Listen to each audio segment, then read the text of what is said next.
जय माता दी दोस्तों, कैसे हैं आप सभी। आशा करता हूँ आप सभी अच्छे होंगे, स्वस्थ होंगे। तंत्र के क्षेत्र में इन शक्तियों का डंका बजता है। अगर आपने इन तीन शक्तियों को सिद्ध कर लिया तो आपसे धुरंधर तांत्रिक, आपसे बड़ा तांत्रिक इस दुनिया में कोई नहीं होगा। वो तीन शक्तियाँ कौन सी है, आज मैं आपको इस वीडियो में बताने वाला हूँ और पूरी जानकारी दूंगा आपको डिटेल में, कैसे आप इन शक्तियों की कृपा प्राप्त कर सकते हैं और इनके साथ में कौन कौन सी शक्तियाँ चलती हैं जो स्वतः सिद्ध हो जाती हैं, बिना साधना किए, बिना मंत्र जपे, बिना हवन किए। ये तीन शक्तियों के नाम हैं। पहली माता काली, दूसरी भैरव और तीसरी है माता शीतला मसानी। सबसे पहले एक एक करके आपको समझाता हूँ। देखिए, तंत्र की जो अधिष्ठात्री देवी हैं वो हैं भगवती महाकाली। महाकाली जो हैं, तंत्र की शुरुआत उनसे शुरू होती है और तंत्र ख़त्म भी उन्हीं के ऊपर होता है। भगवती महाकाली तंत्र की मूलभूत देवी हैं और उनके साथ में भैरव जी चलते हैं, हनुमान जी चलते हैं, माता शीतला मसानी चलती हैं, वीर चलते हैं, कच्चे कलुए चलते हैं, मसान चलते हैं, ब्रह्म राक्षस चलते हैं, दैत्य चलते हैं, देवता चलते हैं और पूरी की पूरी शमशानी फौज चलती है माता काली के साथ में। माता काली को शमशान की रानी कहा जाता है और शमशान के रक्षक यानी कि शमशान के खेड़े के क्षेत्रपाल भैरव जी को कहा जाता है। शमशान के अंदर कोई भी चीज़ अगर आपको करनी है, अगर आपको शमशान से एक प्रेत भी सिद्ध करके लाना है, एक भूत भी सिद्ध करके लाना है, तो बिना काली और भैरव को भोग दिए आप उस प्रेत को नहीं जगा सकते, नहीं सिद्ध कर सकते। इसी प्रकार से अगर किसी भी क्षेत्र में या किसी व्यक्ति के घर में आपको अपनी शक्तियाँ चलानी है, अपनी शक्तियाँ भेजनी है या उसकी शक्ति को उतारना है, हटाना है, बांधना है, कीलित करना है, गड़ंत करनी है, कैसी भी विद्या चलानी है आपको किसी दूसरे क्षेत्र में, तो बिना माता शीतला की आज्ञा के आप कोई कार्य नहीं कर सकते। क्योंकि माता शीतला क्षेत्र की शक्ति होती है और उस एरिया की, उस पूरे स्थान की रानी होती है। माता शीतला को भूतों की रानी भी कहा जाता है, इसीलिए इनका नाम शीतला मसानी रखा गया है। माता शीतला शांत है, लेकिन माता शीतला के साथ में जो उनकी बहनें चलती हैं, जिनको हम मसानियों की रानी माता मदानन कहते हैं, वो इतनी उग्र हैं, इतनी खतरनाक है, इतनी शक्तिशाली हैं कि गर्भ में पल रहे बच्चे को भी तत्काल मार देती हैं अगर रुष्ट हो जाए तो। अगर माता शीतला का भोग कोई व्यक्ति नहीं देता या माता शीतला को कोई व्यक्ति पूजना छोड़ देता है या माता शीतला किसी भी कारण से किसी व्यक्ति से रुष्ट हो जाती हैं, तो माता शीतला इतनी क्रूर हैं, इतनी खतरनाक शक्ति है कि 1 मिनट नहीं लगाती खेल ख़त्म करने में, व्यक्ति के प्राण लेने में। माता शीतला को मसानियों की रानी कहा जाता है और 360 प्रकार की टोटल मसानियाँ होती हैं, जिसमें से ज़्यादातर मसानियाँ माता शीतला के साथ में चलती हैं, उनके नीचे कार्य करती हैं। और जो माता शीतला है वो आदि शक्ति भगवती महामाया जगदम्बा दुर्गा का ही स्वरूप मानी जाती हैं। क्योंकि जितनी भी देवियाँ हैं उन सभी देवियों की आधारभूत देवी भगवती दुर्गा हैं, लेकिन भगवती दुर्गा तीनों रूपों में चलती हैं। सात्विक में चलती हैं, राजसिक में चलती हैं और तामसिक में भी चलती हैं। भगवती दुर्गा को वैष्णव संप्रदाय के लोग भी पूजते हैं, भगवती दुर्गा को शैव संप्रदाय के लोग भी पूजते हैं, भगवती दुर्गा को शाक्त संप्रदाय के लोग भी पूजते हैं और भगवती दुर्गा को बंगाल में पूजा जाता है तामसिक भोग के ऊपर। लोग वहाँ पर भगवती दुर्गा को मछली का भोग भी देते हैं, कहीं पर भगवती दुर्गा को बकरे की बलि भी दी जाती है। लेकिन जो भगवती दुर्गा का स्वरूप है तीनों गुणों में चलता है, सत रज और तम में।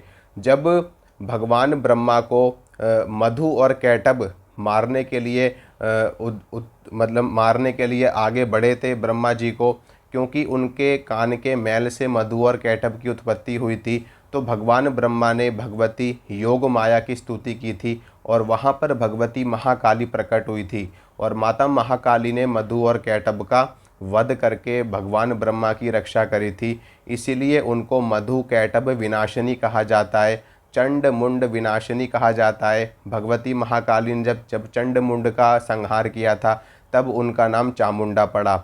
इसी प्रकार से भगवती दुर्गा ने जब अपने स्वरूप में से अपनी 64 योगिनियों को उत्पन्न किया था जो कि बहुत ही ज़्यादा खतरनाक होती हैं। और तंत्र में 64 योगिनियों का बहुत बड़ा नाम है और बहुत बड़ा हाथ होता है। और ये 64 योगिनियाँ भगवती महाकाली के नीचे काम करती हैं, भैरव जी के साथ मिलकर के कार्य करती हैं। और भैरव जी को तंत्र का देवता कहा जाता है, यानी कि तंत्र चलाने का काम, तंत्र किस क्षेत्र में चल रहा है, तंत्र की प्रक्रिया क्या है, तंत्र में कौन सी शक्ति को भेजा जा रहा है, कौन सी शक्ति को रोका जा रहा है, ये सारा काम क्षेत्रपाल का होता है, यानी कि भगवान भैरव का ये सभी कार्य होता है। 64 योगिनियाँ भैरव जी के नीचे काम करती हैं और माता काली के नीचे। वैसे तो मुख्य रूप से 64 योगिनी भगवती काली की ही सेविकाएं होती हैं, काली की ही दासी होती हैं और योगिनियाँ उनके नीचे काम करती हैं। इसी प्रकार से भैरव जो होते हैं, भैरव के नीचे भी कुछ शक्तियाँ कार्य करती हैं, जैसे कि 52 वीर भैरव के नीचे काम करते हैं और मसान भैरव के नीचे कार्य करते हैं। इसके अलावा भैरव जी के अपने भी कुछ गण होते हैं जो प्रमुख गण माने जाते हैं और शक्तियों के साथ में चलते हैं। इसी प्रकार से जो माता शीतला मसानी है वो चौराहे की देवी मानी जाती हैं और माता शीतला के साथ में भगवती काली चलती है, हनुमान जी चलते हैं, भैरव जी चलते हैं। इसके साथ में पीर, सैयद, वीर और मसान चलते हैं। भूत प्रेत तो माता शीतला के साथ इतने चलते हैं कि जिसकी कोई क्षमता नहीं है, कोई लिमिट नहीं है। इसीलिए कई बार ऐसा देखा गया कि किसी व्यक्ति के ऊपर मान लीजिए माता शीतला की या उनकी किसी भी शक्ति की, किसी मसाने की सवारी आ रही होती है, लेकिन कई बार क्या होता है ना कि लोग विश्वास नहीं करते। माता शीतला को 52 रूपी भी कहा जाता है। माता शीतला की जो शक्ति होती है वो इतनी उच्च कोटि की और इतनी प्रचंड होती है कि 1 सेकंड में प्राण ले लेती है। फिर चाहे वो बच्चा हो, स्त्री हो, पुरुष हो, कोई भगत ही क्यों ना हो, अगर किसी भगत से भी माता रुष्ट हो जाती है तो 1 मिनट में भगत का खात्मा कर देती हैं, फिर चाहे वो भगत किसी भी शक्ति को पूजने वाला क्यों ना हो। माता शीतला को लोग बकरे की बलि भी देते हैं, मुर्गा भी देते हैं और सूअर की भेंट भी माता शीतला को लगती है। लेकिन आज के समय में भेंट पूजा काफ़ी हद तक बंद हो चुकी है, पर आज भी साधक गुप्त रूप से देवी देवताओं को भेंट इत्यादि देते हैं। और ये बात 100% सत्य है कि तंत्र में भेंट बलि चलती है और आज भी साधक देते हैं। माता शीतला को चौराहे की देवी कहा जाता है और माता शीतला टोटल 7 बहनें होती हैं। जिस प्रकार से माँ दुर्गा के 9 स्वरूप होते हैं, नव दुर्गाएं होती हैं, शैलपुत्री, ब्रह्मचारिणी, कूष्मांडा, इसी प्रकार से माता शीतला 7 बहनें होती हैं। तो तंत्र के क्षेत्र में अगर आपने काली, भैरव और शीतला को सिद्ध कर लिया तो आप तंत्र के महारथी बन जाते हैं।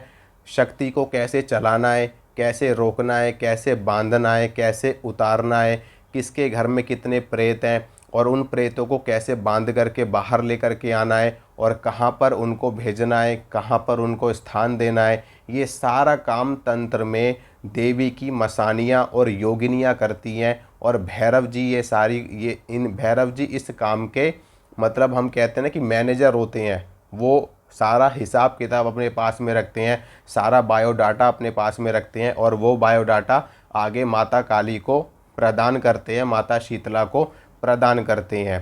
तो अगर आपको तंत्र में सफल होना है तो आप माता शीतला की साधना ज़रूर करें, माता काली की साधना ज़रूर करें और भैरव जी की साधना ज़रूर करें।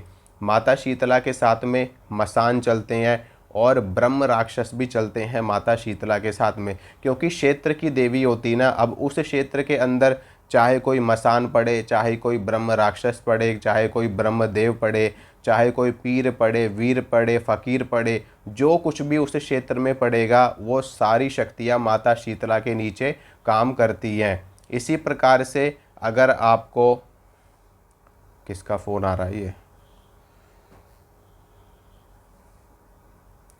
इसी प्रकार से आपको अगर किसी भी व्यक्ति के क्षेत्र में अपनी शक्तियों को चलाना है या अपनी शक्तियों को भेजना है तो उसके लिए आपको माता शीतला का भोग देना होता है। माता शीतला का भोग क्या होता है? 7 प्रकार की मिठाई, 7 बतासे, 7 लौंग, 7 इलायची। ये छोटा भोग मैं आपको बता रहा हूँ। बाकी माता शीतला का बड़ा भोग भी होता है जिसमें उनको चुन्नी दी जाती है, काले रंग की चुन्नी भी दी जाती है और माता शीतला को लाल रंग की चुन्नी भी दी जाती है। कहीं कहीं पर माता शीतला को पीले रंग की चुन्नी भी दी जाती है और साथ में उनको 7 प्रकार की मिठाई, 7 बतासे, 7 लौंग, 7 इलायची और जोड़े में उनको मीठा पान दिया जाता है, साथ में 2 लड्डू दिए जाते हैं। और इसी के साथ में जो माता शीतला के जो प्रेत चलते हैं, जो भूतों को बांधने का काम कर रहे हैं, माता शीतला खुद तो नहीं बांध के लाती प्रेतों को, उनके साथ में जो बड़े प्रेत होते हैं, जैसे कि प्रेतराज जिनको हम कहते हैं, जो बालाजी के साथ में चलते हैं, उसी प्रकार के बड़े और सिद्ध मसान और सिद्ध प्रेत होते हैं माता शीतला के साथ में, जो भूत प्रेतों को, चुड़ैलों को पकड़ करके खींच के लाती हैं और मारते हुए लाते हैं, ताकि दोबारा से वो ऐसी गलती कभी भी ना करें। किसी के घर का भी भूत हो, चाहे किसी के घर का भी प्रेत हो, बिना माता शीतला की मर्जी के वो किसी और के घर में घुस ही नहीं सकता, किसी और क्षेत्र में घुस ही नहीं सकता। इतनी क्षमता ही नहीं है उसकी।